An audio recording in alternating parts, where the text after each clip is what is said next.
Although the moderator has essentially uncontrolled discretion to run town meeting, I've never wanted to be that guy.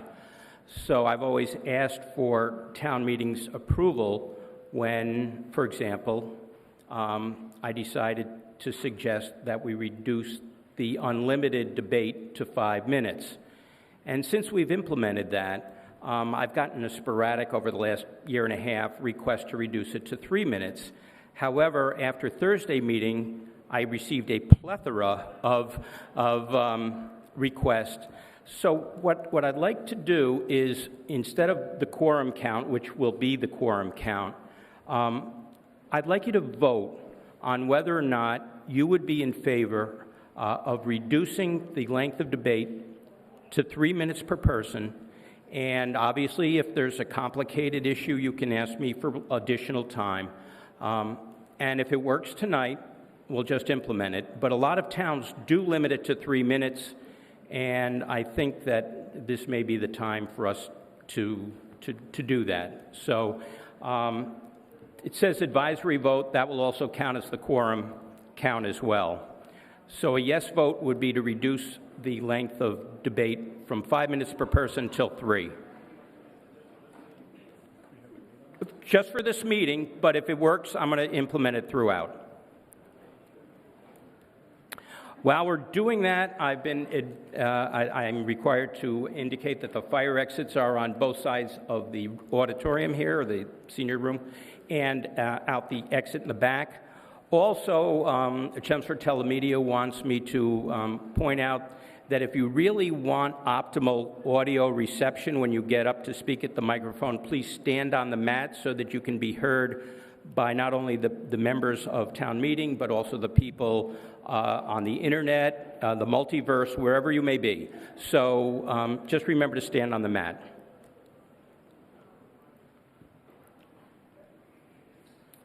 And 94 are in favor, 29 opposed, so we will start to implement the 3-minute debate period tonight, and we'll see how that works. So let us move on to Article 25.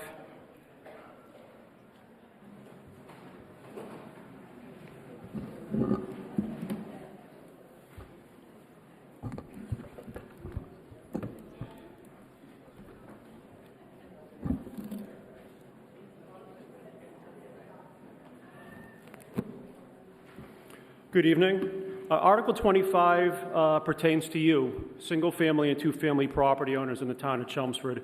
This article proposes to amend Article 195-8. It relates to single and two-family pre-existing non-conforming structures.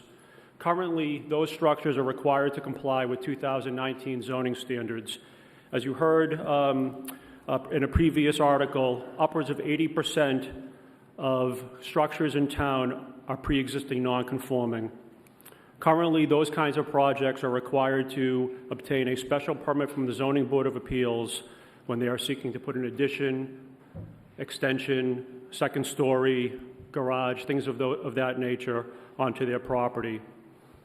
That process involves costs as well as scheduling for Chelmsford residents.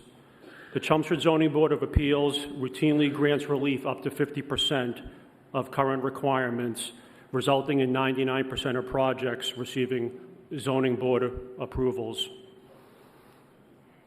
As I mentioned, this bylaw would amend the current zoning bylaw so that rather than 2019 zoning standards, the zoning would be based upon the year the structure was built. This would result in projects being more compatible with existing historic neighborhoods as they have evolved over time. The amendment would also delete the existing sliding scale based upon the increase of square footage to the structure. The Zoning Board of Appeals is supportive of this article.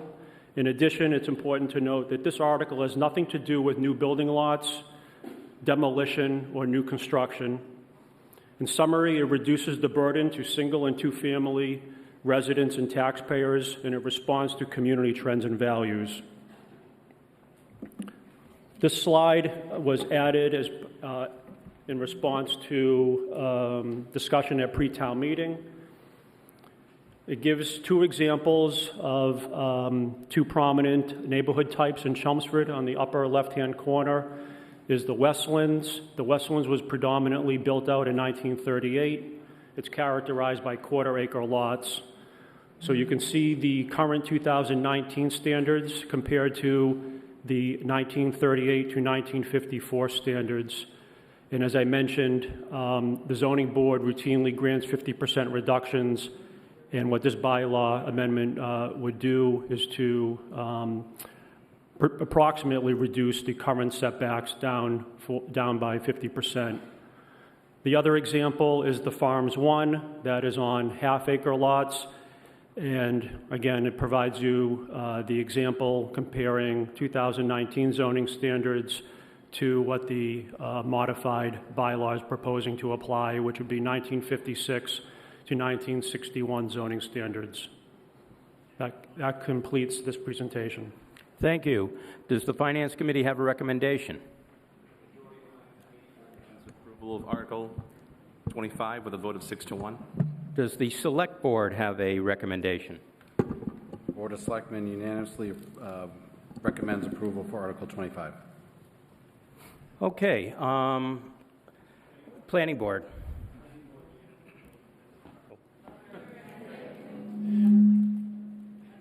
Planning Board unanimously votes for this article. Thank you. Now is the opportunity for questions, discussion, or debate.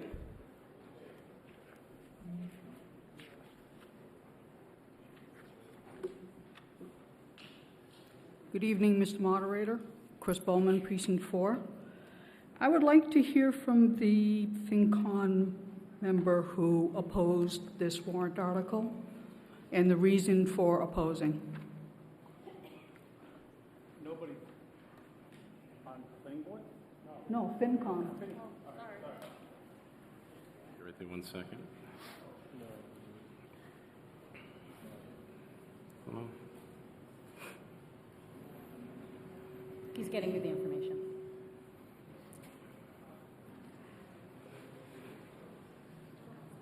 Okay. The individual on the Finance Committee who voted against this is not here this evening. However, she sent me a quick little blurb as to why she voted against it. She felt... which one are we on? Actually, she did not send me one on this one. She sent one on a different article, so I can't speak as to why she voted the way she voted on that one. Can you text her and ask her? No, we're not going to do that now, okay?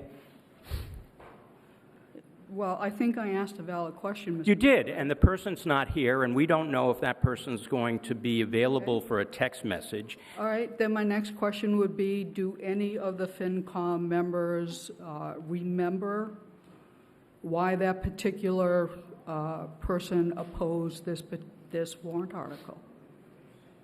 I know it won't be exact, but if you can relay the fundamental reasoning, that would be appreciated.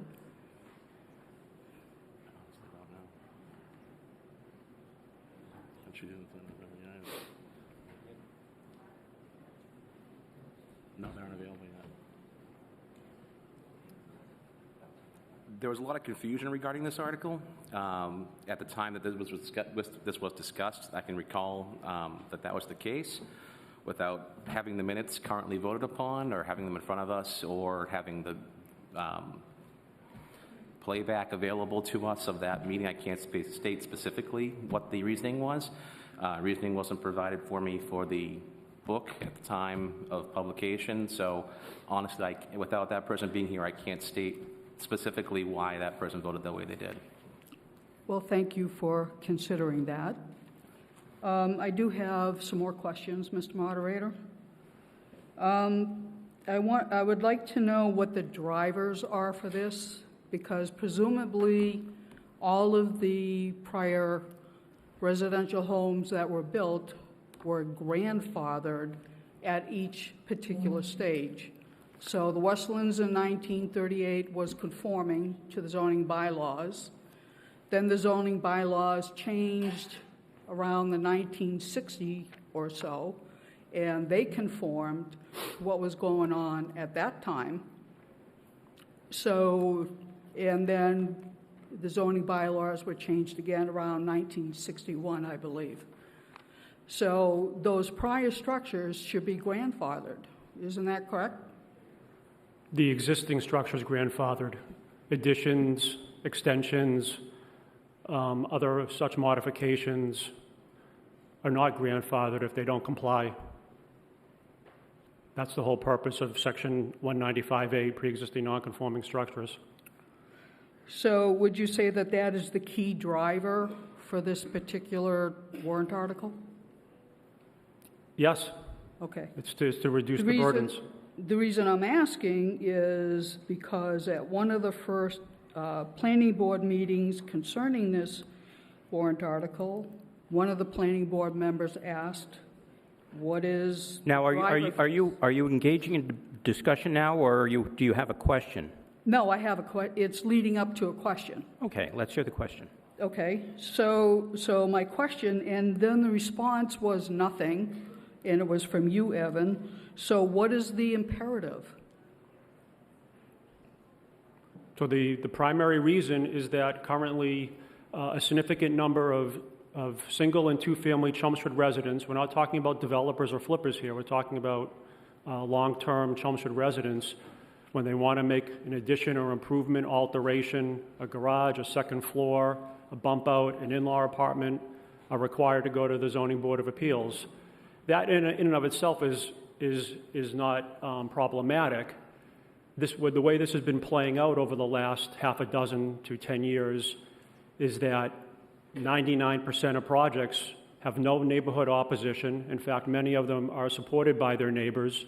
And the zoning board, as I mentioned, is granting most of the applications.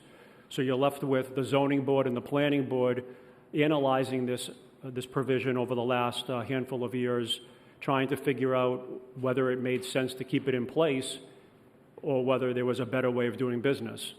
So this article is in response to what the planning board views as community values. People in neighborhoods in Chelmsford are not opposed to their neighbors putting additions, garages, second floors, in-law apartments onto pre-existing non-conforming structures. So what I'm hearing is that the existing system works.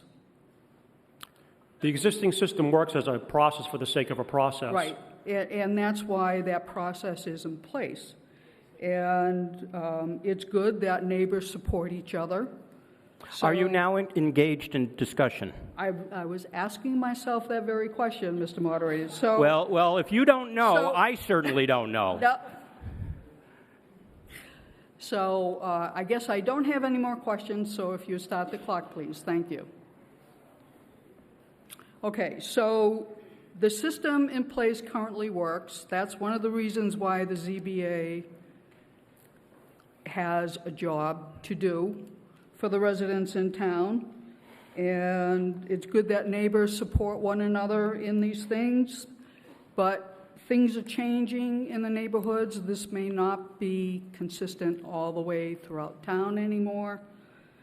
And I believe that the current system is working and should be allowed to work as is. I encourage you to vote no, and thank you very much. Thank you. John Fall, Precinct 5. This may have already been answered, but I have a different look on the question. If we change this bylaw, what is the procedure if somebody is not pleased with what's going on in their neighborhood?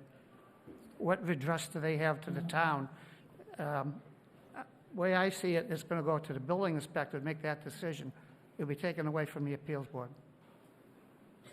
So, as proposed, if a new addition complies with the front, side, and rear setback, as indicated in the warrant article, it will go to the building inspector for a building permit. There are still situations where pre-existing non-conforming structures will not be able to comply with the standards that are outlined in the article, and those would continue to have to go to the Zoning Board of Appeals. Okay, thank you. Thank you. Mr. Moderator, Chris Garahan, Precinct 8. I just want to speak briefly that I support this article. I view this article as being favorable to the neighborhoods. It allows those neighborhoods with single or two-family houses to be able to make some changes, additions, add a new garage, and not have to go through that extra expense of having to file all the papers, do all the legal notices, spend the time of going through and getting basically a rubber stamp at the end of that process by the Zoning Board of Appeals, where we've heard that 99% of the time for those type of additions and changes, they're going to be approved. This to me is going to be a more efficient, a little less expensive for those homeowners that have been in town. Many, like my neighbor recently, been here for 35 years, want to add a garage on. This would make life, I think, easier and leave us with the discretion of having this handled by our building inspector. So I'm in favor of this, sir. Thank you. Brian Latina, Precinct 4. I have a question for the Finance Committee, since they're all here and they all voted yes on this. What's the financial impact? They didn't all vote yes. Sorry. There's one who voted negative, but she's not here. Yes, Mr. Moderator, the question is to the ones that are here and Okay. had voted in the positive. What is the financial impact to the town, since you're the Finance Committee? I'm sure that's part of the decision-making process. The financial impact to the town is that we will not be following through with the Zoning Board of Appeals. There won't be as many Zoning Board of Appeals filed. Yes, there will be a decrease in permits that are required to file for the Zoning Board of Appeals. However, we don't see that as significant, and we do applaud the efficiencies that are being provided by this bylaw. And just to the Finance Committee, how much does the Zoning Board of Appeals charge to do these ZBA requests? I would direct that to either the Zoning Board or to Evan. Well, the question I had was, Finance Committee does not know that number? I don't have that specific number in front of me at this moment. It's not that we don't know it or haven't heard it before, it's that we don't have the number in front of us at this moment. So the decision was not made based on that? It was That more, is not what I it's more said. it's sufficient? That's not what I said. I Okay. said we don't have that number in front of us. The number was discussed, but we don't have it in front of us at this time to give you the specific number. Okay, for each individual coming to the microphone at the ZBA, that part of the discussion was in the meeting or no? No? Okay. Thank you. It's $500. I was just questioning. Mr. Latina, You you're can not start supposed to ask hold on. You're not supposed to ask a question that you know the answer to.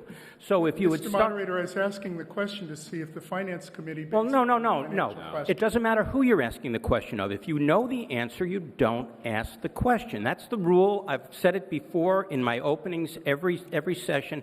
So please, I understand. Right, And if you would said it, sir, if you had said it in your discussion, if you had said, I know what the amount is, it's $500. I was in discussion. That's why I used that discussion point, Mr. Moderator. Mr. Moderator, the Financial Committee, I would assume, is doing decisions based on finance, and sometimes it's feel-good and trying to help the community and the rest. I noticed that upwards of 80% of the structures in town have a pre-existing non-conforming problem, if you will. And I suspect some of that is because we've gone through a planning board and ZBA, and we've changed what town meeting or the bylaws or whatever law we decided, and changed those limits that we set. And we're seeing that all over town. These types of changes significantly benefit the developer community. And I'm seeing that in all the articles that are left. I'm concerned that when we pass it through the different committees, that we're doing some things that aren't related to the charge of the committee. And that was part of my question. I was concerned when the ZBA was not sure about how much the person walking to the microphone had to pay. That happened this past year, and I was surprised by that. It was a little disconcerting. So when you walk up to the microphone at the ZBA, it costs you $500 in addition to all the work that you wanted to do, in addition to the permit. So in a sense, it's a good thing, but in another sense, we don't get to have an expert board, the ZBA or the planning board, walk through and help the homeowner maybe modify what they're doing to conforming standards. It's kind of on their own, and the developer will help out. So I'm going to vote no on this. Things are working. I don't think we should throw away the $500 each time somebody comes up. It's part of your permit fees, and it will be reflected in your taxes. Thank you. Thank you, Mr. Latino. Glenn Thorne, Precinct 5, start the counter clock.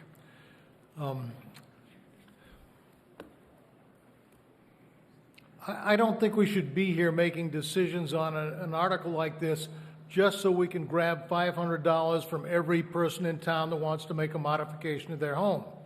It sounds to me like this is set up so that any changes to the home, if they fall within the appropriate specifications of when the homes were built, allows it to maintain the character of the neighborhood.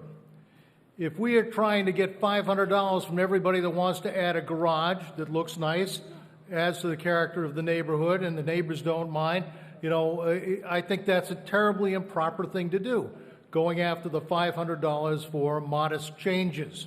Since most of the changes are approved by the zoning board, and all of these adjustments that we're making to this bylaw still keeps the character of the neighborhood in which the houses were originally built, if somebody wants to add a porch, somebody wants to put on a second story, it saves the town a great deal of time, money from volunteers, money that we have to put into investigating these changes. They still have to get a building permit.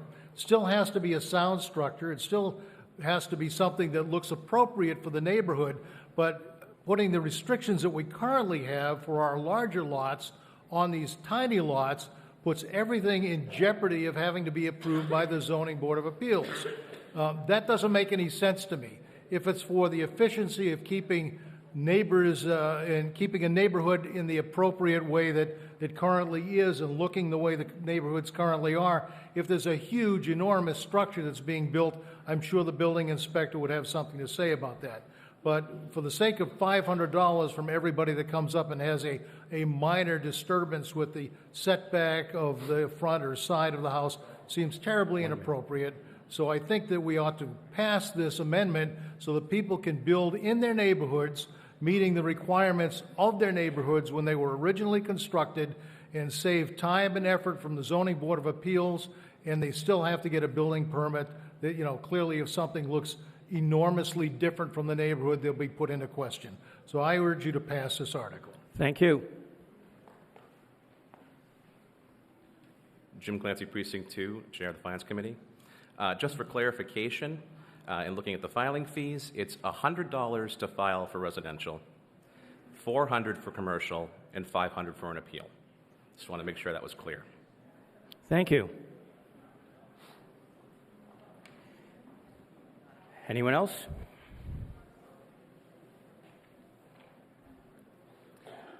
My name is Lee Williams, Precinct 6. I actually do just want some clarification, make sure I understand this. My house is actually on here, and in every direction there have been changes to additions in our neighborhood. So this is a great example. One was to the side, one was building up a second story, one was to the back.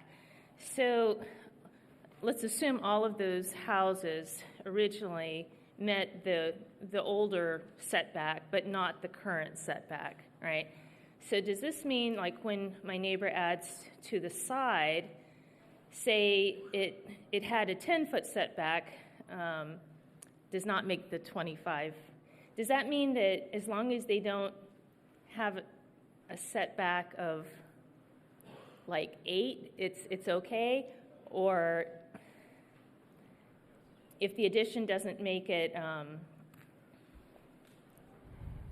think I understand that as long as you're not making it worse than what it currently is. Yeah, so for your example, if it passes, your neighbor would be able to put an addition extending 10 feet off the property line. Okay.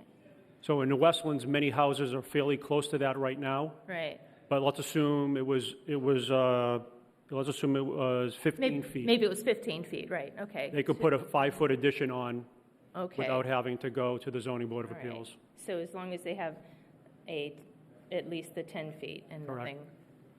Thank you. Thank you.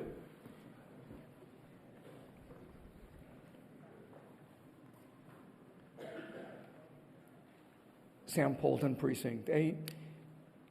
After listening to the rationale behind this and realizing that it's the planning board that has submitted this article, I'm in favor of this, very much in favor of this. This seems to be a common sense warrant, and what it does is introduce uniformity to the conformity. No longer will the ZBA be forced to come up with a decision, sometimes yes, sometimes no. This simply says your home that was built during those existing setbacks can continue to exist with those setbacks and frontages, and you can change it. Seems to make a lot of sense.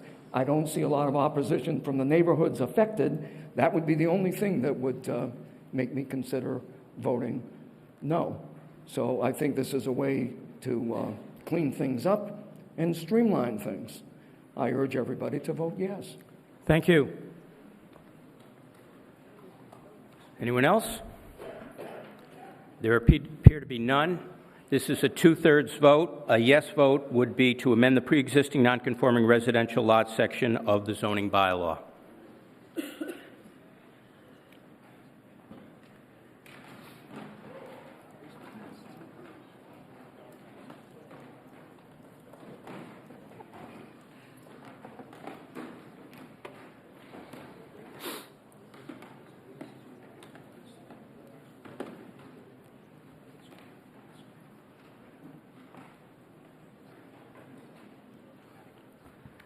So we've got an amendment on this one.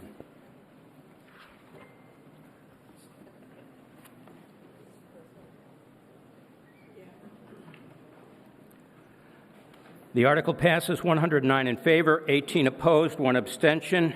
Article 26.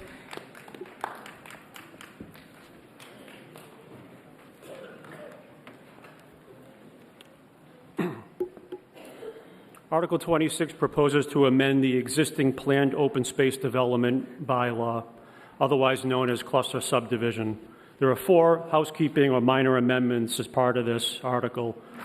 The first one is to make the open space development by right rather than special permit. This still requires site plan review, a zoning permit from the planning board, as well as definitive subdivision from the planning board. Second one is to reduce the minimum 10 acres down to 5 acres. The third is to reduce the 100-foot perimeter setback for structures down to 75 feet. The fourth is to allow open space to be non-contiguous and off-site via special permit from the planning board. It is critically important to understand that this article does not increase density or make undevelopable land developable. It essentially promotes the creation of protected open space and agricultural lands. Based upon an analysis of the remaining vacant land or developable land in Chelmsford, there are few remaining parcels over 10 acres. Based upon that additional analysis, there are approximately 23 lots in town that are 6 acres plus with a house on it. In addition, there are approximately 15 properties that are 5 acres of vacant land. It is these parcels that are candidates for residential development and would be eligible for cluster. So this image was provided at pre-town meeting. There was some confusion. Essentially, what we're talking about this evening is there's 2 ways to create new neighborhoods in Chelmsford. The first is a conventional way, which is shown on the left, in which all land, every square foot of a property is dedicated to private lots and roadway. The other way is via open space plan development. This kind of development is where homes are clustered and it provides deeded protected open space. So based upon pre-town meeting, we've added some additional visual examples. The first one on top of the page is a example. In this case, you can easily describe it as a 6-acre property. The first image on the left would be vacant. The middle image would be under conventional, in which the entire 6 acres is divided into private lots. In this case, it's frontage lots, so a new road was not required. The third image is an example of cluster, where the lots would be clustered in exchange for dedicated open space. And then the image on the bottom right is Arrowhead Circle off of Elm Street in Chelmsford. That is a previously approved and fully constructed and occupied cluster development in Chelmsford. That concludes this presentation. Thank you. Does the Finance Committee have a recommendation? The Finance Committee voted to unanimously recommend Article 26. Does the Select Board have a recommendation? The Board of Selectmen voted 2-3 against Article 26. Planning Board. Planning Board voted 6-1 for Article 26. Now, we do have an amendment, which under the rules we have to address first. Mr. Zaharoulis, this is your amendment. I have, Mr. Moderator, George Zaharoulis, Precinct 3. I have an amendment on Article 26A, Section 195-92. Second line, proposed to strike the word by right in the form of site plan review and insert the word by special permit. What this effectively does, Mr. Moderator, is, and to the body, it basically leaves, this paragraph exists now in the bylaw. I'm proposing to leave it alone and make this article by special permit. Special permit is 195-103. It has a higher criteria for the planning board to approve a project. It has special site plan review has 195-104, which is almost automatic. 103 special permit gives the planning board more teeth to make sure that traffic concerns are addressed and several other concerns if you look at the criteria under 103.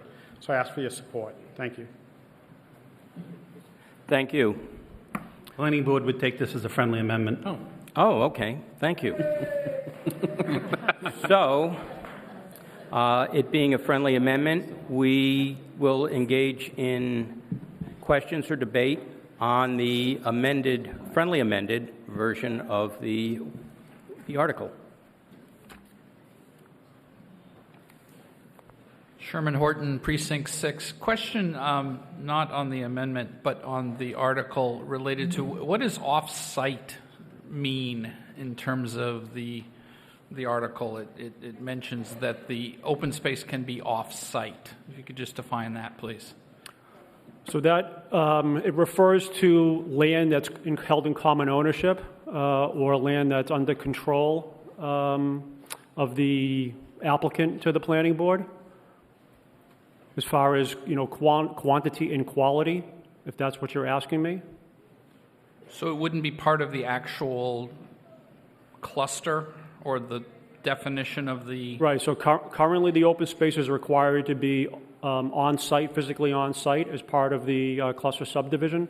As I mentioned, if you go down to 5 acres, while there are a number of properties that are available, there are also a number of landowners in town that own various or a number of properties that could be able to be in a unique position in working with the planning board via that special permit provision in order to provide off-site equivalent related to quantity and quality open space that makes sense for the community. So examples may be there may be an acre of land in a neighborhood or slightly under an acre of land in a neighborhood that has a need for a neighborhood park, a community garden, just general open space. Maybe the neighborhood wants to keep it wooded. There may be areas in town where there's critical gap between two open spaces, and this off-site open space would provide an opportunity to have that conversation. Okay, thank you. Thank you. You start the debate, it's only going to take me a second. I was probably the one that got that part going because when they showed the plans, I'm Henry Parley. I'm probably one of the largest property owners in town. A lot of my land doesn't qualify. Just doesn't qualify. I got 2 acres across the street where the garden is, where we raise all that stuff. never going to develop anything. I have no interest in developing anything. But there's a lot of different pieces that my farm was put together with. I wouldn't qualify for it. So I thought that would probably give a future planning board a chance to add a piece of property that might be more somewhere else. That's about it. Thank you. Virginia Crocker Timmons, Precinct 3. You can start the clock. Thank you. I just wanted to say that I was one of the selectmen that voted not in favor of the original article, and my main concern was removing the special permitting. So I want to clarify that with the amended article, I support it. Thank you. Well, thank you. Claire Janot, Precinct 7, a couple of clarifying questions. In one of the slides, it says there's a 75-foot perimeter setback for structures instead of 100 feet. I don't understand what a perimeter setback is. That's for any principal or accessory structure. So the house or garage or barn has to be set back a minimum of 75 feet from the perimeter property line. Essentially, what the reason that provision exists is that by definition, cluster results in a number of houses being clustered on a smaller area. So the theory is that you have to provide additional buffering from the existing neighborhood in order to insert, for lack of a better word, the cluster development. So how does that compare to what we have for this 40 feet, 25 feet, and 30 feet setbacks? Are they apples and oranges we're looking at here? In the prior article, where you say the current zoning, front yard 40 feet, side yard 25 feet, rear yard 30 feet. I'm sorry to be confused, Evan, but I don't understand this stuff. Yep, so so for purposes of cluster, it has its own dedicated zoning requirements. Lots can go down to a minimum of 12,000 square feet. They need a minimum 50 feet of frontage, and side yards are 12 feet, and front and rear yards are 20 feet. So again, the lots can be smaller, therefore the setbacks are smaller as well. I'm really sorry. I still don't understand what the perimeter setback means. How would you measure that if you had a picture and you have a house in the middle of this 12,000-foot lot? What are you telling? You're measuring from the house lot line, whether it's side or rear, to the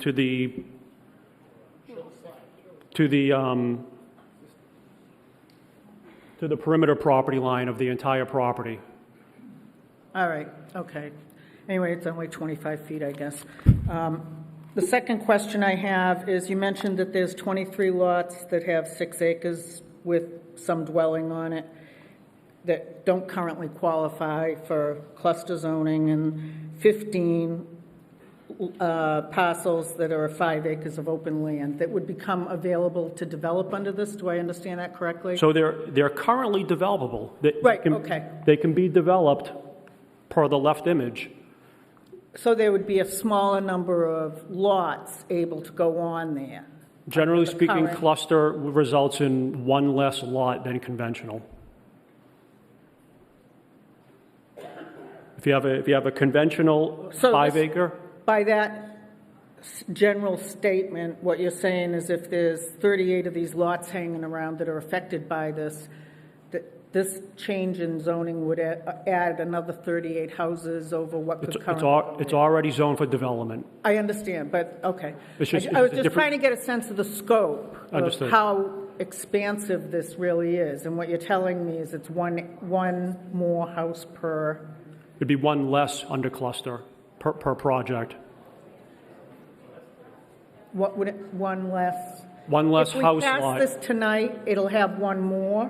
Well, if you have a 5 acre parcel under cluster, assuming that the open space is provided on site, that brings you down to 4 acres. You need to build a road. There's your 3rd acre. So you're essentially going to get 3 house lots, maximum 4 on a 5 lot property. Under conventional, the entire 5 acres will result in 4 lots. So clusters, generally speaking, 1 lot less. Oh, wow, okay.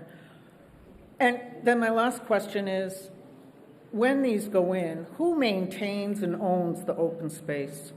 The developer has 3 choices. They can give it to a homeowners association.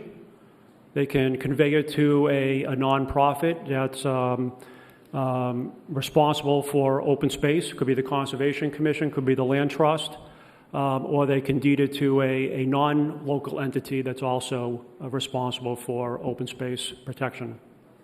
Okay, so is there if this all became to pass, would there be an increase in taxable revenue to the town?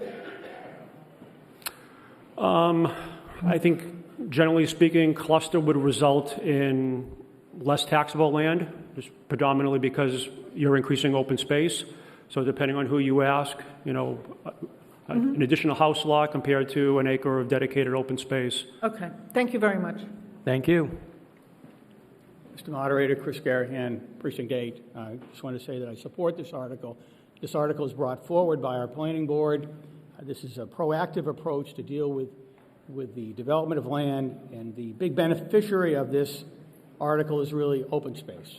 You know, from a conservation perspective, this will give us more open space. We'll retain the open space, so it's good for the community in that sense. And so for that reason, looking at proactive planning, and it's good for the environment, and it maintains and keeps some of this valuable open space, so we don't lose the open space. Because once that open space is developed, it's gone. So this gives us a chance to preserve our community and our open space, and therefore I support this article. Thank you.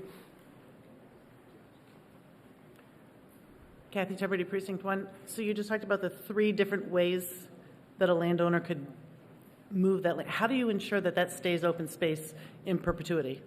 So it requires a deed restriction. So as part of this deal, then... As part of the planning board permit, in this case, it would be a special permit. It'd be codified within that special permit. And then prior to final occupancy of a new house, the planning board requires that that deed restriction be recorded. And so if you had deeded the land to some other person, then they also have to follow that stipulation, correct? Yeah, that's why I mentioned that if it's, they only have 3 choices. The homeowners association, theoretically, the residents buying into this development want to abut open space that's protected. If the developer chooses to grant it to the Conservation Commission or the Chelmsford Land Trust, they're obviously in the business of protecting open space. Thank you. Thank you. Chris Bowman, Precinct 4. So if I understand this correctly, this article now reads with special permit in place of by right. Is that correct? Correct. Okay, thank you. Would you start the clock, Mr. Moderator? Thank you. Okay, first, decreasing the acreage from 10 to 5 acres is a major update, not a minor one. The same with reducing a setback from 100 feet to 75 feet. And by splitting the amount of the minimum lot acreage from 10 to 5 acres will automatically increase the density for any given previous 10-acre lot. Now, the best way to retain open space is to not develop open space. And if open space is developed, then don't allow overdevelopment in that space. In addition to that, another way to address this would be to require significant open space in any dense development. I encourage you to, I'm going to vote no. I encourage you to also vote no on this amendment. Thank you. Thank you very much. Thank you. Elizabeth Twombly, Precinct 3. I have a question about the West Campus. Could open space be the same as a wet area, or would that not work for an open space? So wetlands can be part of an open space, but the current open space development bylaw defines open space where the percentage of existing wetlands cannot be exceeded as part of the open space. Thank you. Thank you. Mike Racebeck, Precinct 1 and Planning Board. I just want to straighten out one misconception from one of the previous speakers. This does not change density. Thank you. It decreases the size of the chunk that we're dealing with, but then you get presumably half as many houses on it. The density is going to come out exactly the same. Thank you. Elaine McDonald, Precinct 1. I beg your indulgence because I don't have bifocals, pardon me. The previous presenter said that it wouldn't change the percentage of wetlands, but reading the itty bitty tiny little print here on page 116 of the handout on page 58 of the thing, it said, pursuant to MGL 13140, shall not normally exceed the percentage of the tract which is wetlands, provided, however, that the applicant may include a greater percentage of wetlands in the open space upon demonstration that such inclusion promotes the purposes set forth in this article. I'm very confused by that. Mr. Plansky? But that's existing language. None of that language is being proposed to be modified. I was looking for clarification because I'm sorry. Mr. Moderator, to the previous speaker. Go ahead. He said that it had to be, the land, let's do 6 acres. 6 acre lot and 25% of its wetlands. Then the open space that's left after the cluster development would also be 25% wetlands. Not necessarily, I don't think, but let Mr. Plansky. I thought that's what he said previously. That is what the bylaw says. And then it goes on to say that the applicant may include a greater percentage of wetlands in the open space upon a demonstration that such inclusion promotes the purpose set forth in this article. So that would be a determination up to the planning board. I'm sorry, I just find that part. Since y'all put it in, you obviously have conceptually ideas like, oh, it really would work if this happened. So what would be a yay, more wetlands for the open space? Okay, Mrs. McDonald, the problem is that that's the current language. So whichever way we vote, that language is going to be in there. Okay.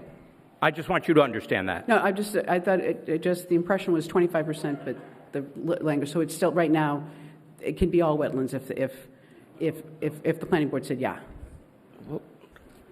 Well, Maybe I can clarify it a little bit. Please. All right. We had one article, one piece of property come up to us recently. 6 lots, a piece of land that's fairly close to mine. They could prove that there were 6 lots on the land, but it was a 40-acre parcel. So what they did was they got a cluster zoning on the 6, and 20-some-odd acres that were left, they added to that the wetlands was added to all the land. So the town was getting 20-some-odd acres of open space, and we were getting a 6-lot subdivision. So I think what you were getting at, they can add the wetlands to it, but they got to prove that it's there and dry, that they can build on it right now. The advantage for these people to go with this and give us the 20 acres of land, including dry and wet, was that it would be very expensive for them to develop it, because the dry spot was here, there, and everywhere. So now they were able to cluster things together on the dry corner of the land. There was some dry land left, and there was some wetlands. So instead of just that small, we're not codifying that, all right, you're getting 6 lots, we have to have 6 acres. You got 6 lots, we got 20 acres. They added to it. If that clarifies it for you. A little bit. I'm just going to express my concern and then I'll sit down, which is I'm concerned that all these cluster houses would be, all the 25% that is the open space is going to be all wetlands. That's my concern. Thank you. Thank you. Paul Regazio, Precinct 7. Could you put, just a question, I'm confused. Could you put the visual examples?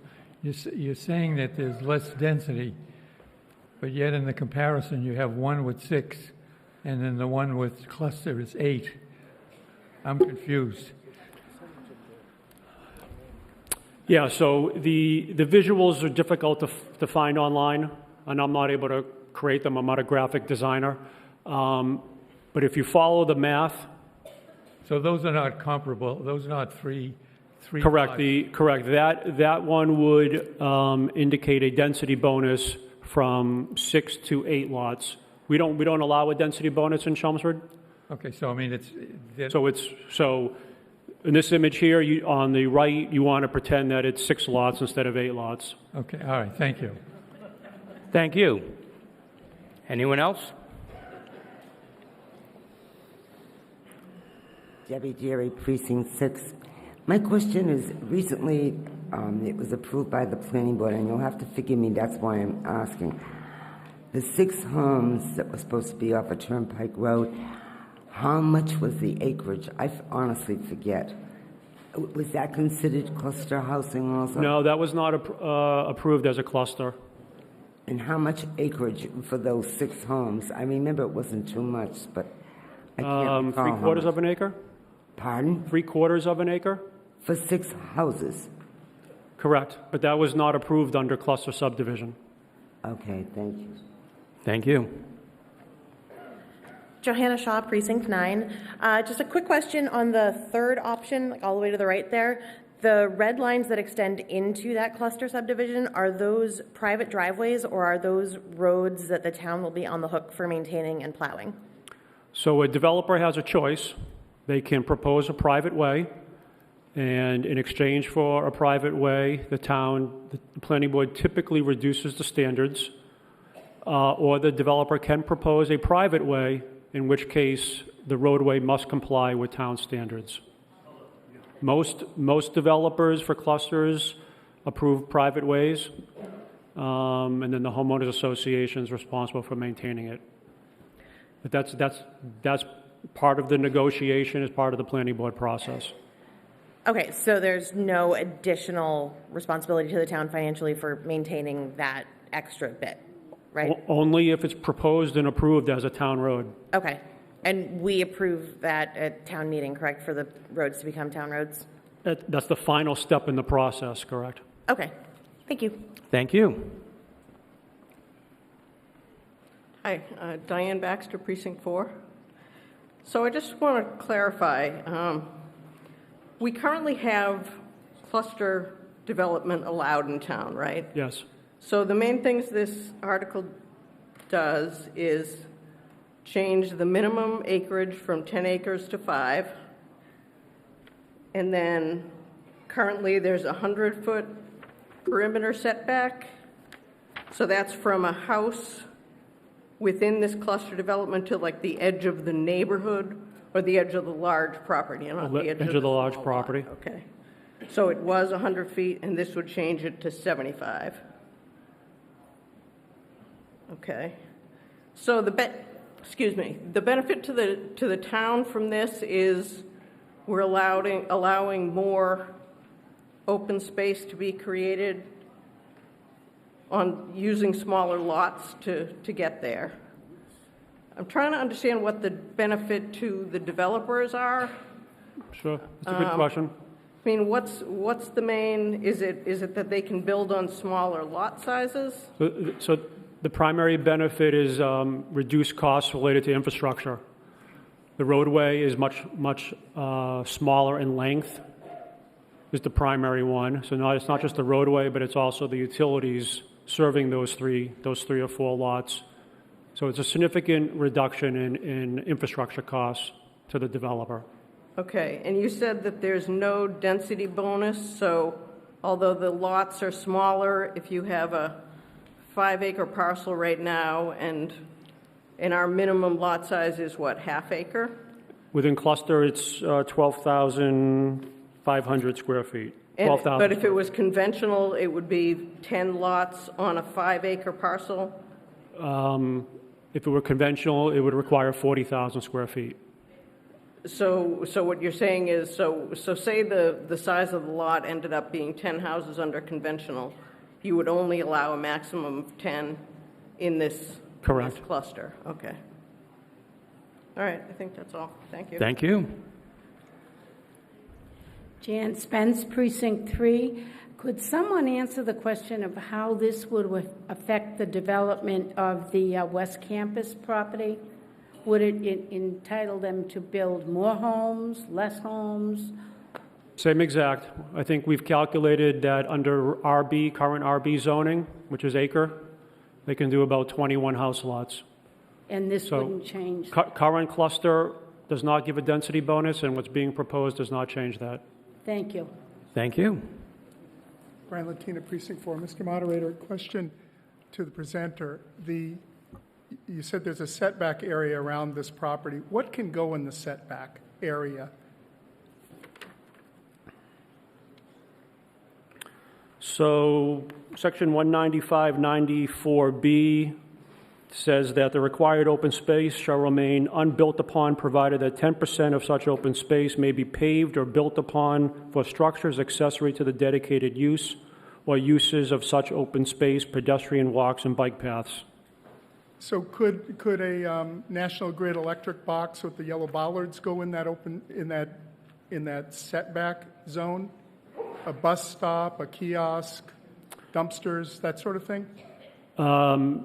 The National Grid utility boxes, yes, can pretty much go wherever they decide they can go. So they could put that in the setback 8 feet from the property. Oh, I thought you were asking me about the open space. They can certainly go within the setbacks. Yep. So they could do that. Bus stop? They do that now. And we can't do anything about that? There's nothing that we can do about that. Okay. What about a bus stop or a driveway in the setback? I'm just talking the setback. So you're not talking about open space right now? Setback. I'm sorry, what was your question? The setbacks that you've brought in. Yep. In those setbacks, you can put what essentially looks like a structure to me, but... Yeah, so currently any single-family lot in town can put accessory structures within certain portions of a front yard or a side yard. And that's true with this setback area as well? Correct. We're not treating these lots differently than any other lot in town. Okay. Anyone else? Are you sure? Okay. So now we're going to vote on Article 26. A yes vote, and this requires 2/3 vote, would amend the article, would amend the zoning bylaw regarding cluster open space.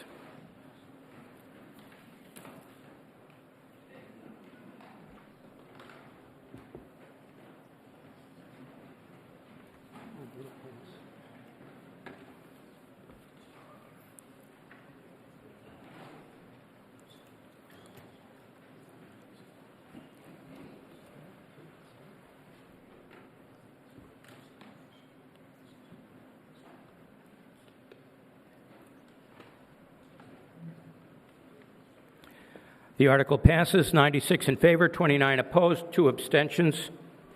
Now we go to Article 27.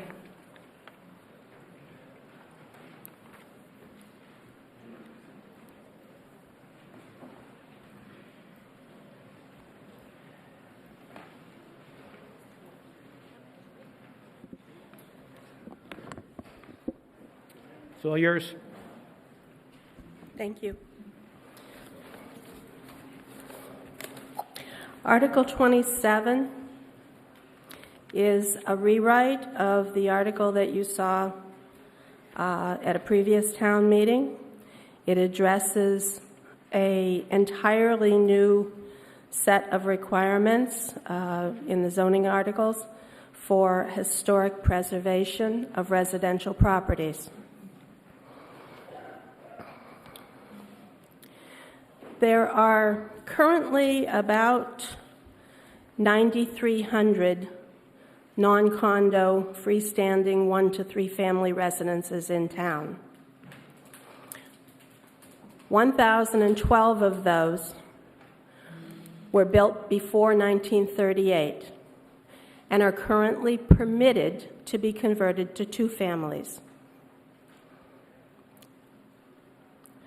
Of those 1,012, 269 have already been converted. Another 118 would be subject to this zoning article. So we're basically looking at 118 properties out of 9,300 in town. The Historical Commission maintains a register of historic properties. They currently have something a bit over 200 properties in town that are on that register. Of those 200 and some properties, we found 118 that we could get protected via these new rules. So we currently have restrictions, historical restrictions that allow the Historical Commission to put a moratorium on the destruction of these properties, but they can only do that for 1 year. And we're finding that the 1 year doesn't affect builders at all if they want to tear them down.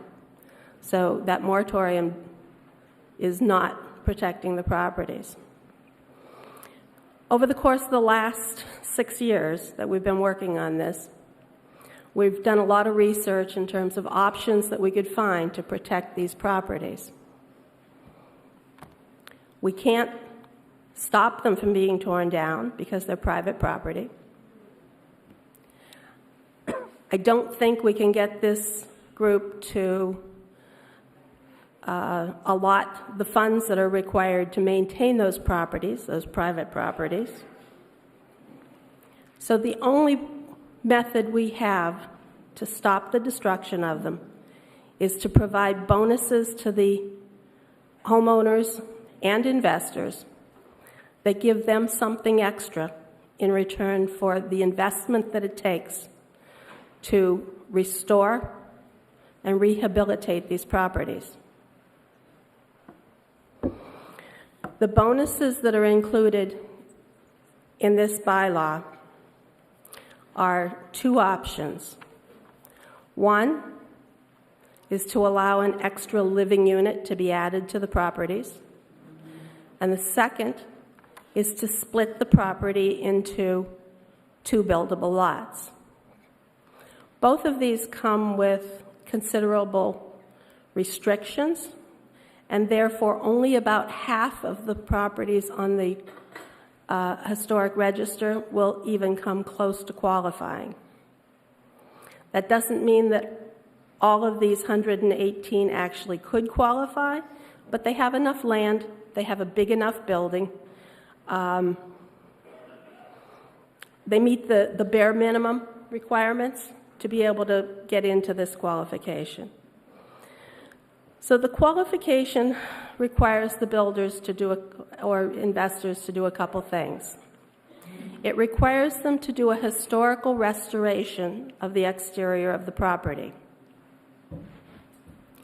In order to increase the use to a 3-family, building requirements require them to bring it entirely up to code. So we're talking about something in the area of $250,000 to $350,000 investment in these properties in order to put a property under this plan. It also requires the owner to place a historical preservation restriction on the property, which is essentially a lien on the property, a legal commitment to maintain that property in its historical form for at least 30 years.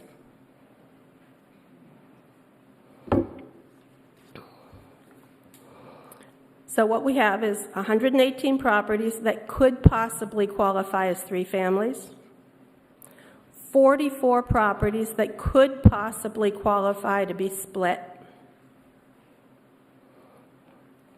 Of these 118 properties, 40 of them are valued at under $400,000, with an average land to total value of over 60%. What that means is that they're primed to be torn down and replaced. The land value is a lot more than the property value. This article is your choice. Do you want to maintain the properties in Chelmsford that give us the look of our historic villages, or do you want them replaced with McMansions? And that's the bottom line on it. Are you done? I'm done. Thank you. Wasn't sure. Does the Finance Committee have a recommendation? A majority of the Finance Committee recommends approval of Article 27 with a vote of 6-1. The Select Board have a recommendation? The Board of Selectmen voted 4-1 against Article 27. Planning Board? Planning Board voted 4-3 for this article. Thank you. Now is an opportunity for discussion or questions.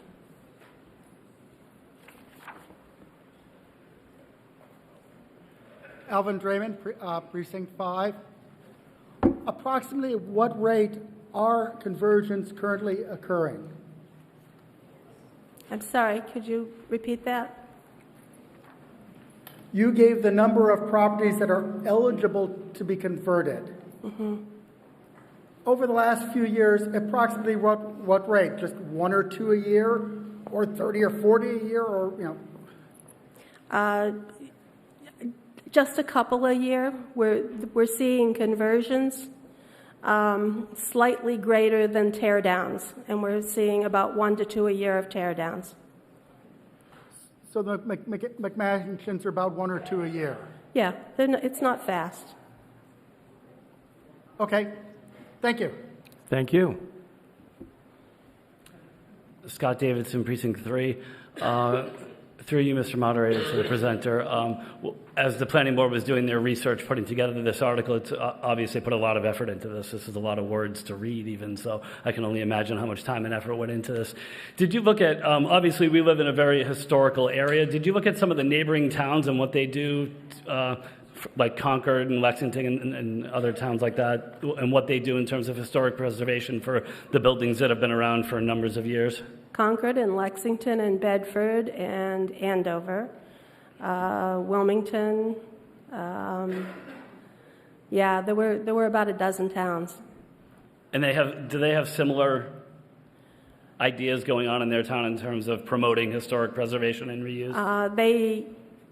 Some of them have historic preservation.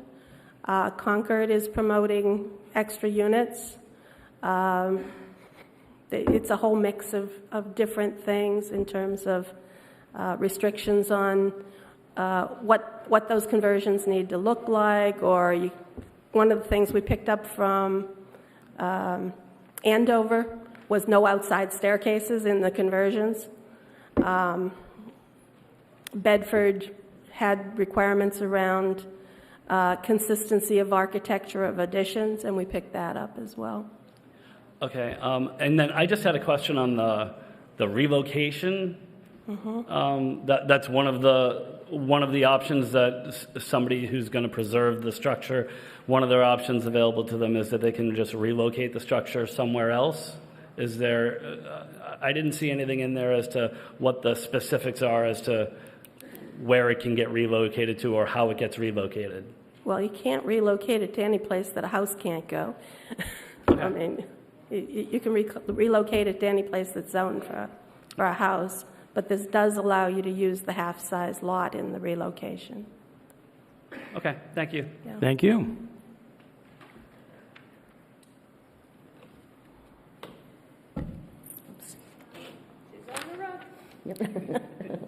Pat Magnell, Precinct 8.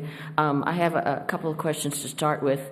I'm particularly interested in knowing why the vote turned out the way it did in the Select Board. You were definitely taking a different point of view from the other votes that are taken. Could you tell me, in particular, people who voted, why you took the position that you did? Okay, I'll go first. I just thought that the criteria and the parameters were overly generous to the historical properties in town. I voted against it because I'm just worried. I know I own a two-family, and they required me to pave for 6 spaces. So my fear was that on a 3-family, they would require you to pave for 9 spaces. You'd end up with a lot of asphalt in some of these beautiful old homes. And then I had concerns about, a lot of this stuff doesn't get policed down the road. So I just get nervous of what's going to happen to these beautiful old homes. I think people who buy them have the intention of living in them and taking care of them. But I will admit there's been a few that have been torn down. But I just got nervous with the way it was written. So, I voted against it. I echo the concerns that were just relayed. And on top of that, I was very concerned about the ability to subdivide lots into lots that are much, much smaller than what the underlying zoning requires.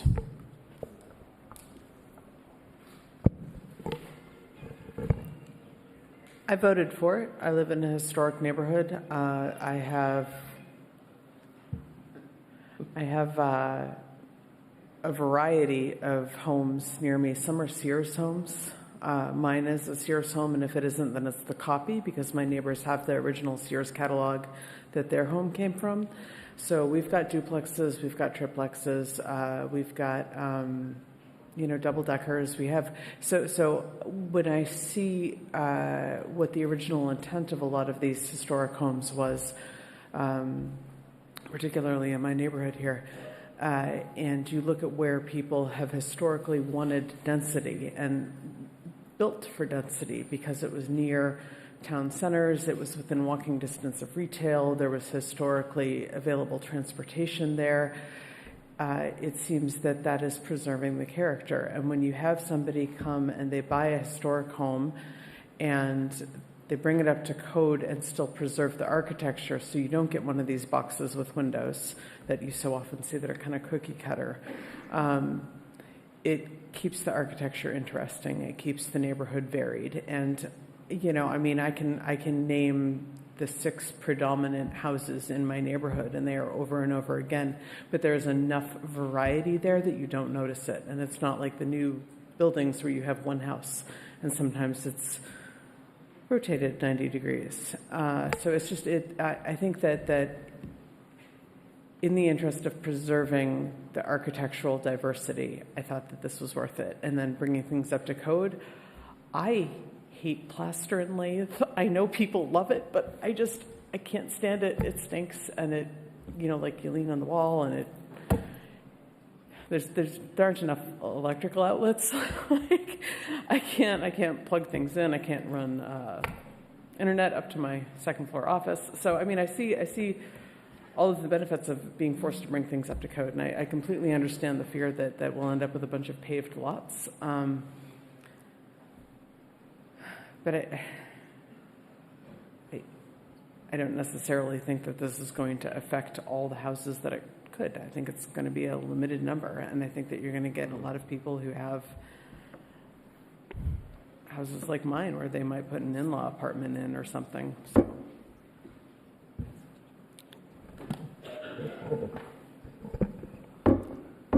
Hi. I wasn't completely against this article. I just think it needs some control. For example, I was on Parkhurst Road, and I'm driving down. I see 2 beautiful homes, one with a historic, it's on the historical register. And I'm saying, well, somebody put 2 more additions, 2 more units on that house, and as Ken and a couple others said, you have 8 or 9 cars parked out there. I think it takes away from the value of the overall neighborhood. So I just think that I was looking for a little bit more governmental regulation on this. So maybe I didn't understand it correctly in the beginning, and perhaps I did, but I just, as long as it's not just a matter of right and it goes through the proper procedures, then I would be for this article. Okay. Well, thank you for the information. And Mr. Moderator, you certainly can start the clock now. I live in Precinct 8, and my house was built in 1882, and I've lived there since 1976. And my husband and I have put our heart and soul into it, as have many of our neighbors, because it's a neighborhood in West Chelmsford that has a very hefty percentage of extremely well-maintained older homes. If you drive through West Chelmsford and you see the sign that says, "Welcome to the historic village of West Chelmsford," well, we feel that way. We do believe that zoning bylaws exist to maintain a certain quality of life, and density is one of those qualities of life. So that you can live in a certain way with a certain distance from your neighbors, and regardless of whether or not your house is new or old, you still can enjoy the same sort of surroundings.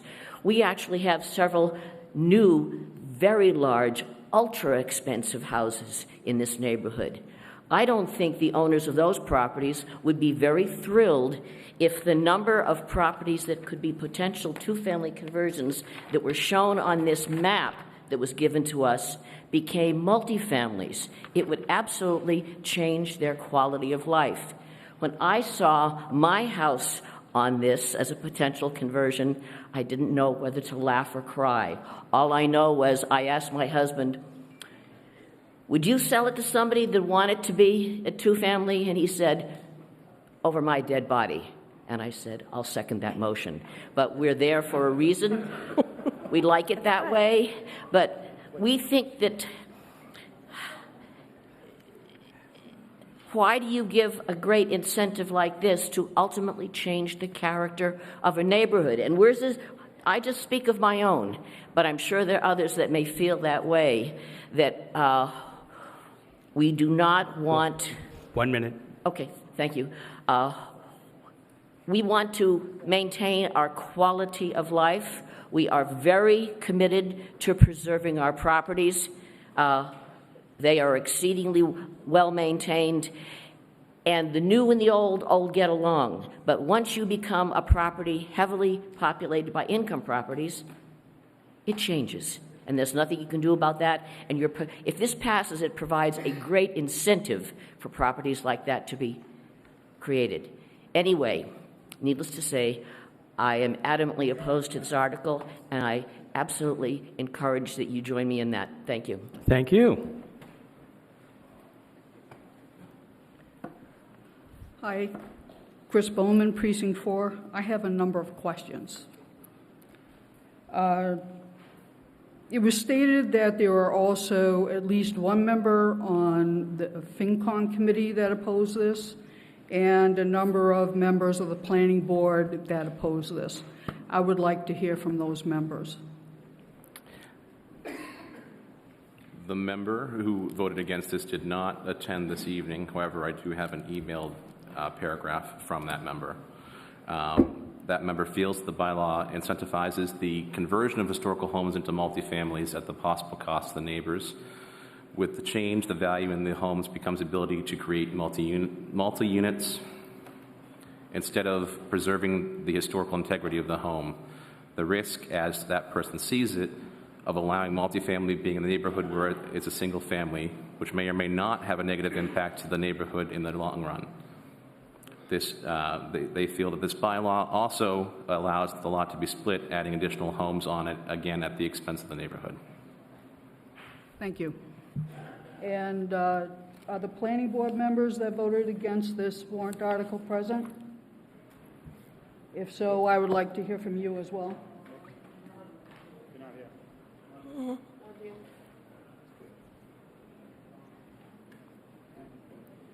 And how many voted against? No, not here. Three. And none of them are here? Okay, thank you. My next question is, what is the criteria for historic preservation, according to this warrant article? Chris, are you asking what's the criteria for qualifying as historic, or the criteria for the property design? Aren't they the same? Well, first it has to qualify as being historically significant by being on the Historic Commission's listing of historic properties. So there's a whole criteria set that goes along with getting it on that list. So first, the first thing is it has to be on that list. Okay. Okay, so the next thing is, it has to be on, for an RB property, it has to be on at least 20,000 square foot lot. For a RA property, it has to be on a 60,000? 30,000 square foot lot. For an RC property, it has to be on a 10,000 square foot lot. We have no RC properties in here.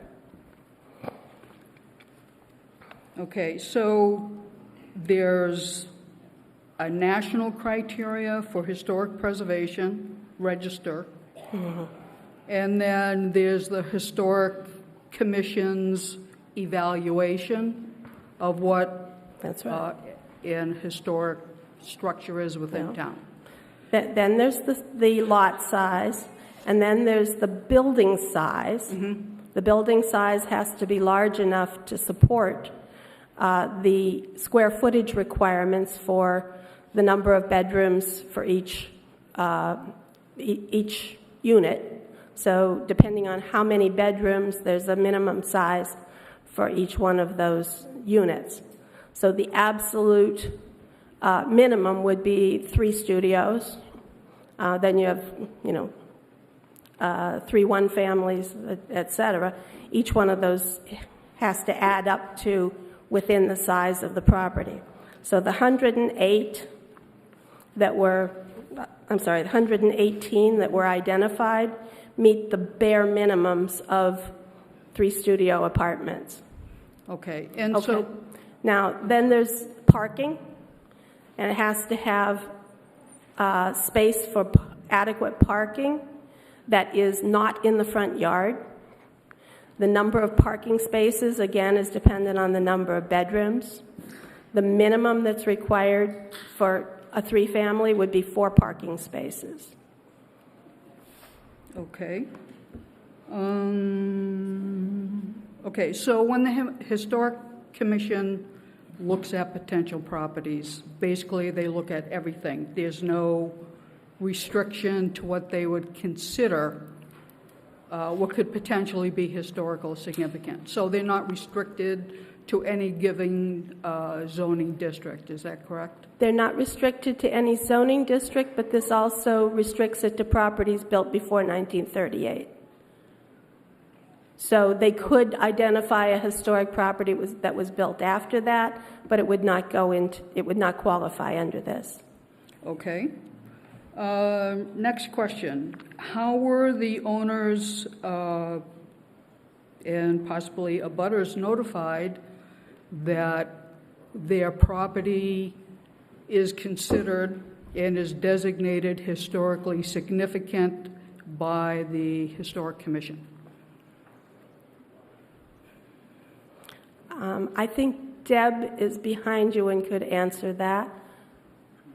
I can't. That's a Historic Commission process. We currently have an inventory on the town website that lists all the homes that are currently deemed historically significant. We are adding new homes all the time as more research is done. Does that answer? Okay. But the owners weren't specifically notified? In other words, you have your list, right, of Correct. what's historically significant. And then the question is, once those properties go on that list, how are the owners of those properties notified? Most of the time, the inventory is done when the owner is wanting to make a change on the house. And that's when the research is done. Okay. Thank you. Ms. Bowman, how many more questions do you have? I do have 4 questions. No. You can ask one more. All right. Let me Choose. prioritize. That's right. Thank you. Okay.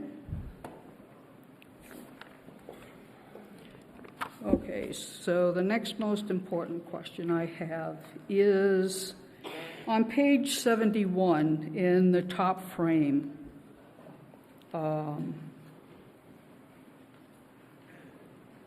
It says that the term of historic preservation is 30 years, or that the bonuses provided in a contract have 30 years limits to it. I wasn't exactly clear.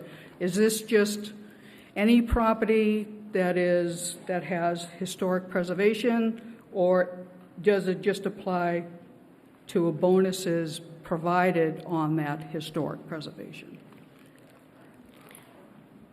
It's the top slide. I can see the slide you're on.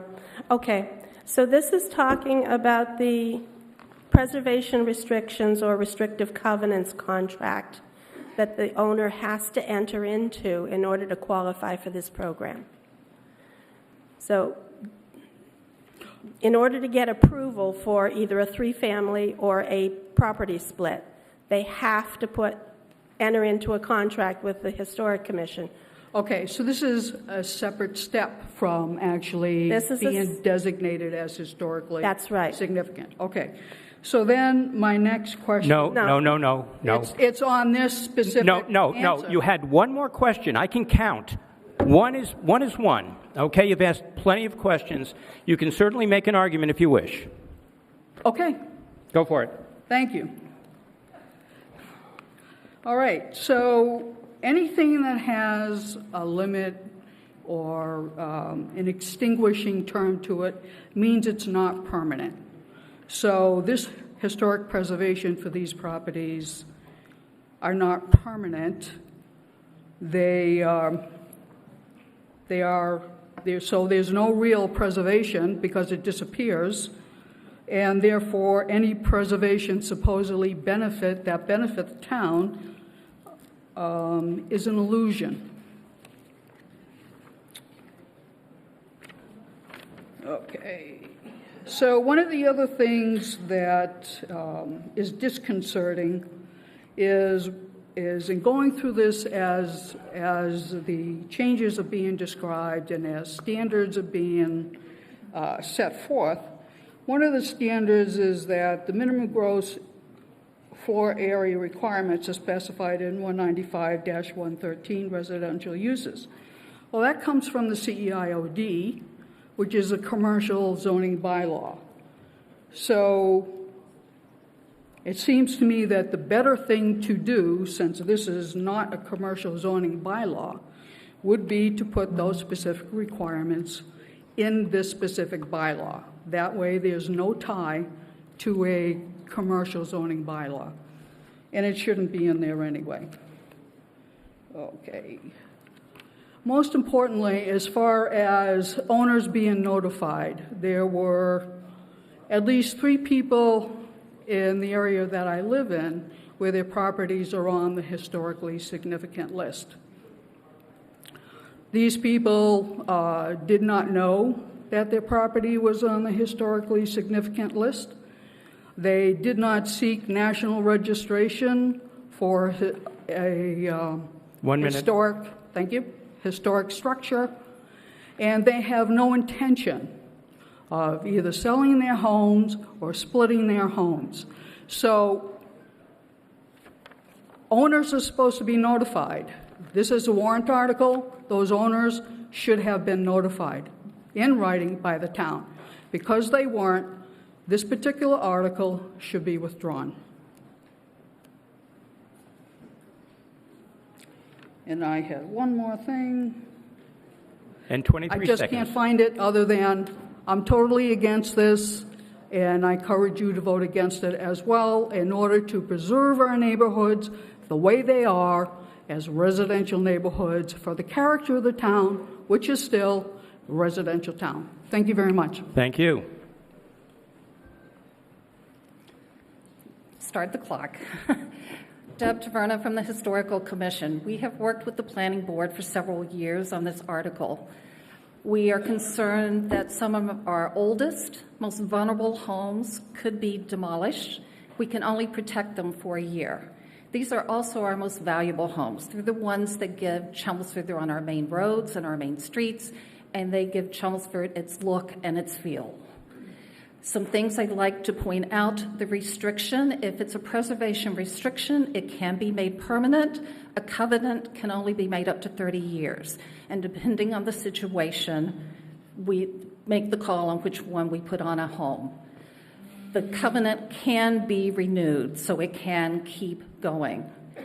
I think a good thing about this is that most of these older homes are at the front of the lots. You're going to continue to see the character of Chelmsford. The good thing about it also is it upgrades all those systems. Electrical, plumbing, everything has to be modernized and brought up to current code. That makes the whole neighborhood safer.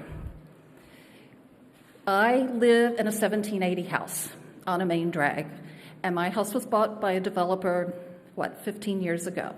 He split the lot, put a 2-unit condominium below me. He added a condo onto my house, and it works. We all have some green space. The old house is still there, and I love my house. But this is a tool for us. Without this, we're probably going to lose more of our old houses, and it's important that we keep them. Thank you. Thank you. Good evening, Mr. Moderator. Ed Buckley, Precinct 6. I've got a question. Are there any current planning board members that own historical homes presently that would, favor this article for financial reasons? I know of absolutely no planning board members that have any plans to use this. But do they own historical homes? There are some planning board members that own historical homes. I'm one of them. If I didn't, I would have no energy at all about trying to work for as long as I have with the Historical Commission to preserve these homes. Okay, you can start the clock, Mr. Moderator. I got a very quick question. I think these many zoning articles is a heavy lift for town meeting, and maybe in the future you can scrutinize and maybe shrink it for, in the future. Because I'm not coming back. Well, I just think it's a heavy lift for us. It's a lot of articles, but that's it. Thank you. Thank you. George Zaharos, Precinct 3. You can start the clock. Presently, we have 195-13, which already allows for historic homes to be converted, single-family homes to be converted to 2 families. That should stay. My problem with this article is the give in this article. The subdivision portion allows you to subdivide the land to 50% of what's required by underlying zoning. So that does not fit with the character of the neighborhood. The neighborhood, basically, if the lots were equal to what's in the neighborhood, I'd be okay with that, but it's not. Then you're taking a single-family home, allowing them to convert to 3-family. The 3-family, the speaker even mentioned that the investors will come in and purchase these homes to renovate them. Then those homes become not owner-occupied homes. They become investor homes. Then my question to them would be, is how well you're going to maintain these. They're going to be rentals. And then in rentals, you're going to have additional cars, which have to be off-street parking, and the amount of pavement that you have to put in. It's not like in your home, if you park behind your significant other's car or another car in your home, you have keys, you can move it. But if in a 3-family and rentals, you have multiple cars in there, there has to be additional pavement so that the cars can make a turnaround and get out. To me, that's just what Lowell, you see in Lowell, is additional pavement. So I think the give in this is just too much, and I think it ruins the neighborhood. And it's interesting, this article is before, an article similar to this was before us last year. And in the purpose and intent section, they used the word integrity, and this year they dropped integrity out. So they talk about character, but they don't talk about integrity now. They dropped that out. To me, we need to talk about character and integrity, and I think this article takes that away from our neighborhoods. Thank you. Thank you. Joe Reddy, Precinct 1. I wanted to speak in favor of this article because this saves a certain finite number of homes that are very historic in town. And I've watched a number of Zoning Board of Appeals meetings where they have their hands tied in regards to an historic home, maybe built in the 1600s, may very much be worth saving. And I look at the Historic Commission, who futilely looks at this builder and says, please do not tear this down. We're going to put a 1-year demo restriction. That's really meaningless to a builder. By the time they get through all their processes, they're pretty much ready to tear it down. And I've personally owned and renovated homes prior to 1900, and I can tell you that it's very expensive. And the reason for that is because a lot of the systems, the wiring, the plumbing, all of the things that go into it come with technologies that were from the past. Some of it might be knob and tube. Some of it might be asbestos-laced plumbing. There's so many things that go into it that a typical builder just says, you know what, it's not worth the cost. It's not worth the effort. And it was actually Deb Trevana who came in front of us on the master plan that inspired me to get up right now, because once the house is lost, it's gone forever. You're never getting it back, okay? The Historic Commission looks at these things. They care about these things. They're looking to save this historic structure. And I find it funny that we're willing to put grants in place to try to give $100,000 towards facade work to save historic homes in our districts, but yet we have really, in my mind, probably a handful of homes that this would apply to that could save, and it's actually penniless to the community, but we're willing to just vote this down. But on the flip side, we'll vote in overlay districts like the CEIOD and think nothing of it and watch 160 units of housing go up. 1 minute. I could point out houses in Chelmsford that you would never know are 2 families or 3 families that are being utilized because they're kept within the existing structure. And I think for the small return on this, a developer might say, you know what, it's worth the cost-benefit analysis. I'm willing to convert it because after I'm done taking care of all of the things that need to happen, I'll save this historic home. There aren't many people willing to do it. This brings in a certain type of developer that likes to try to save historic homes. And I think this would actually give the Historic Commission actually some meaning and an ability to affect change in a positive way and hopefully keep really Chelmsford, Chelmsford. Thank you. Ms. Bowman, before you start, Yes, sir. you've already had your 3 minutes. Unless you are up here to address a comment made by a previous speaker, and only that purpose, I'm not going to let you have another 3 minutes. The previous speaker mentioned funding, and I have questions, not comments, concerning the funding. Concerning the funding of this zoning article? Of the zoning article, 2 possibilities that I do not see mentioned here. I'll let you ask one, and we'll see how it goes from there. Okay.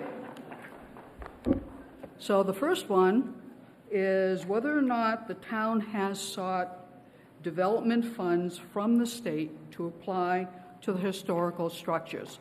Right now, the town is getting a lot of developmental funding from the state.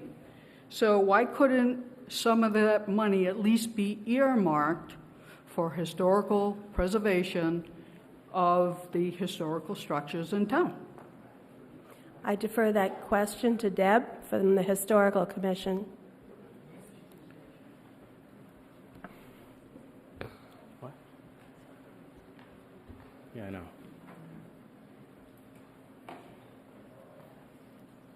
Currently, the state is not giving us any money for historic preservation. Very few. You'd have to tie it in with something else. Right, with development was the question. And she responded. She answered. Okay, may I quickly add my next question? How many more do you have? This is it. Let's hear it. Okay. So my question is, because there is such a concern of preserving historical structures in town, why not add to the bylaw a specific strict requirement for the property owner to properly maintain the historic structure? And if not, then that owner gets heavily fined up to and including, depending upon the degraded state of the structure, taking that particular structure.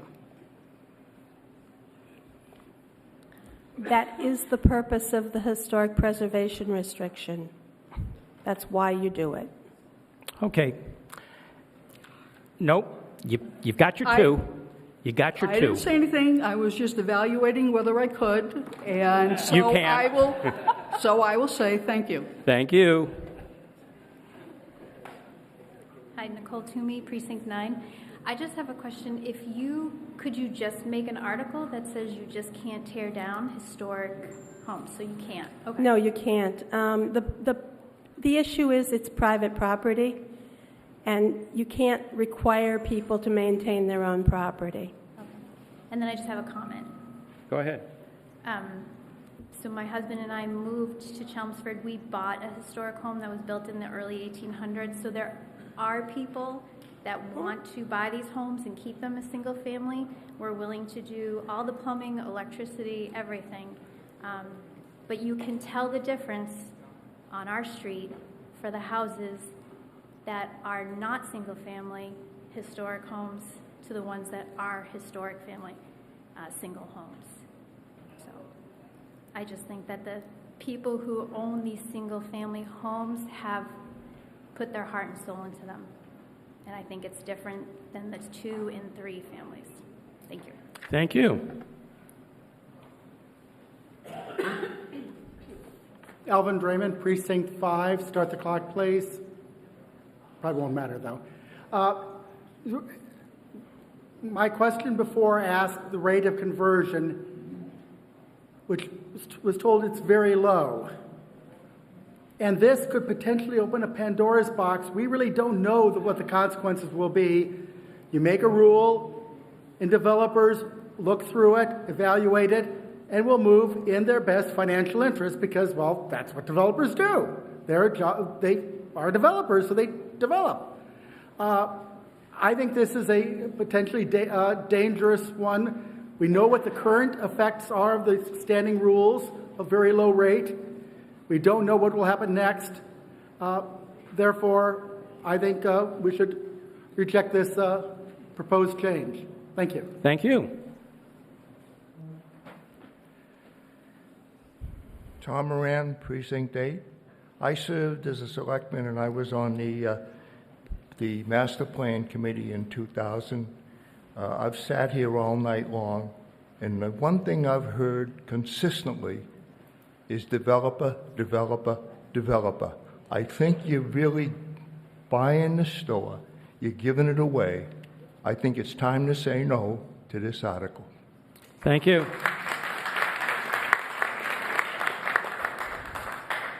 Verna from the Historical Commission. I'd like to point out a couple things. One, the restriction in the covenant does allow the Historical Commission to make sure that the houses are maintained from the exterior only, but the building inspector has control over the interior and everything is upgraded. Number 2, like I said, live in an older house that something similar has been done to, and I didn't do it.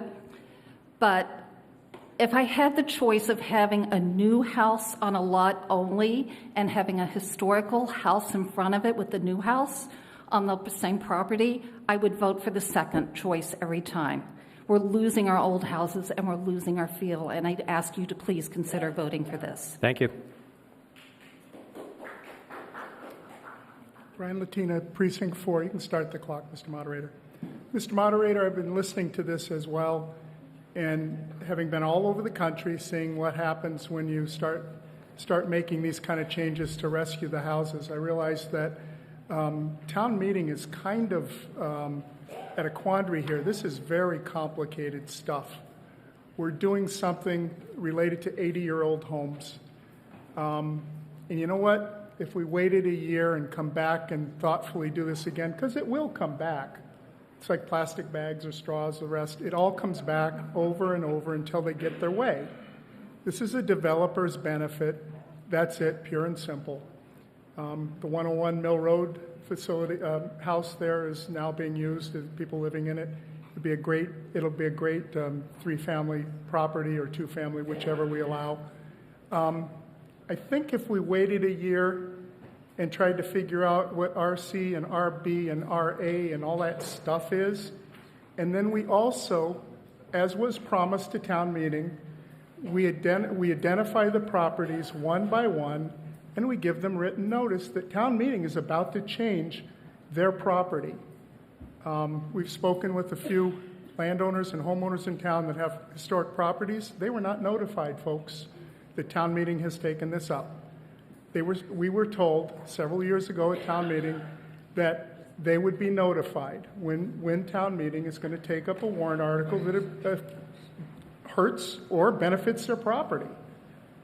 We have to follow that conversation and tell these people with a letter that here's what it means to your property. This is theirs, not ours. So why don't we wait a year? Let's vote no. You're not going to lose all these homes this year. It's not going to happen. Thank you. I'm voting no. Thank you. Paul Regazio, Precinct 7. I'm doing a Joe Reddy impersonation. I would like to move the question. Since there's no one behind you, we will vote on the warrant article as it is. This requires a 2/3 vote. A yes vote would be to promote the investment in preservation of Chelmsford historically significant dwellings.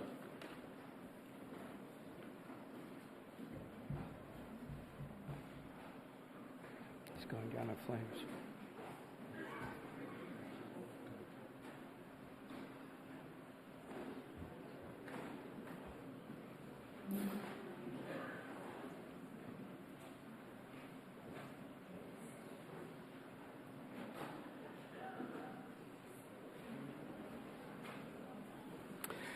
The article fails, 38 in favor, 91 opposed, no abstentions. Article 28. Good evening. Article 28 is truly a housekeeping article. It proposes to delete the existing sign advisory committee. This committee has been non-functional over the last number of years and truly does not serve much of a purpose. That concludes this presentation. Wow, he beat me. Does the Finance Committee have a recommendation? The Finance Committee unanimously recommends approval of Article 28. The Select Board have a recommendation. The Board of Selectmen unanimously recommends approval of Article 28. Does the Planning Board have a recommendation? Planning Board votes unanimously to approve this. Okay. Does anyone have any questions or comments?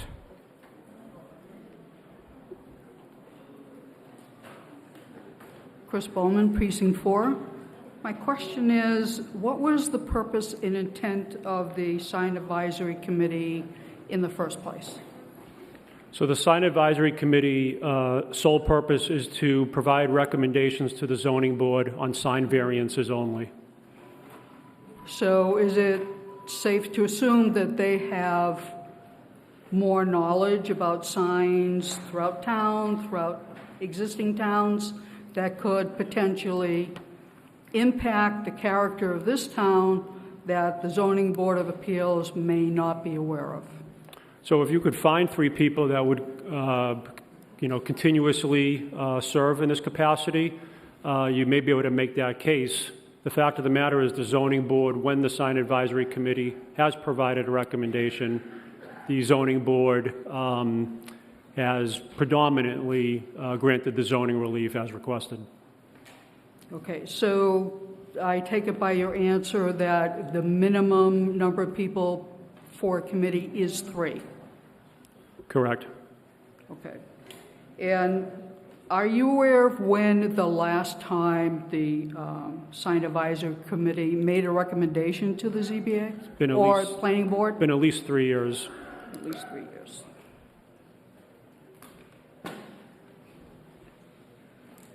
Could you start the clock, Mr. Moderator? Thank you. I understand the complication of not having at least 3 people to consistently be on a committee in order to fill its proper function. However, the town has been seeing a lot of changes and pressure as far as signs go. Electronic signs being some of the most recent ones, lighting for colored lightings on buildings that have been used to attract people to certain businesses. And at least I'm under the impression that that was not supposed to happen, but it did happen. So I think it is important to have a sign advisory committee because there are many, many different options out there now. And I think the town is going to be seeing additional pressures, and it's possible that they could have experience and knowledge in order to lend to the ZBA that would be helpful in retaining the character of the town. Thank you very much. Thank you. Does anybody else?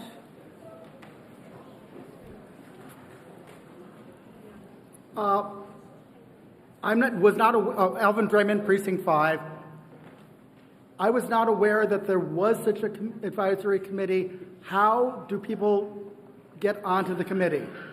Same as any other committee. They fill out a application form and submit that to the town manager's office, and then the town manager recommends appointment.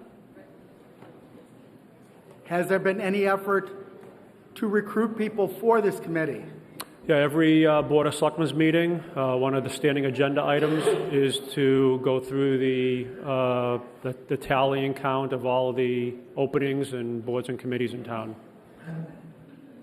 That wasn't exactly my question. Has there been any effort to recruit people from the town of Chelmsford, not just at a committee meeting? Like I said, the Board of Selectmen at every meeting advertises, provides notification of the openings. It's on the website. Okay.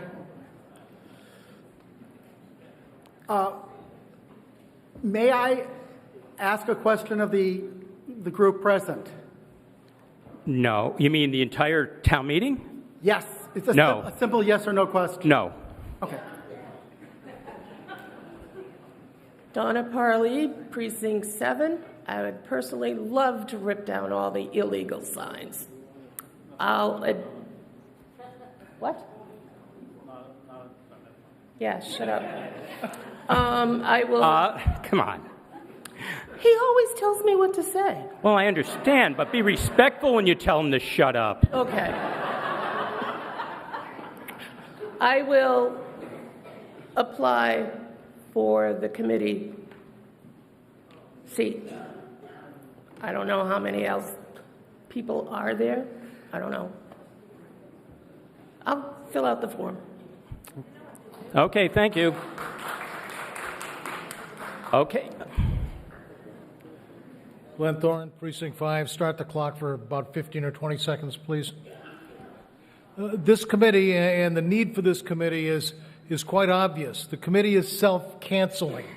You know, there aren't people interested enough to want to show up to do it. It doesn't appear to be necessary, or the zoning board will be asking for this committee to be active and populated and so forth. We have a way of handling these problems, and the sign advisory committee is not the way. We have enormous amount of volunteers in Chelmsford for things that need to be done. This is not one of them. I suggest we vote for this and delete that. Thank you. Nobody behind me. Thank you. So now we're going to vote. This requires a 2/3 vote. A yes vote would be to eliminate the sign advisory committee.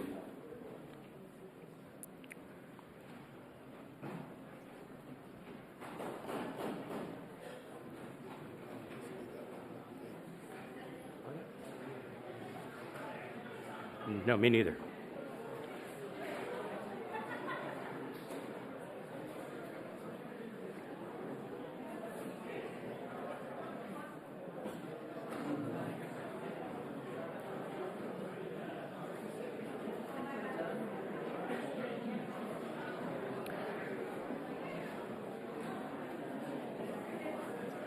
The article passes 98 in favor, 23 opposed, 2 abstentions. Now we go to Article 29. 29. It's our last article.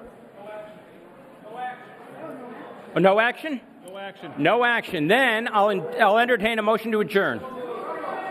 Second. All in favor? Thank you. No action on that?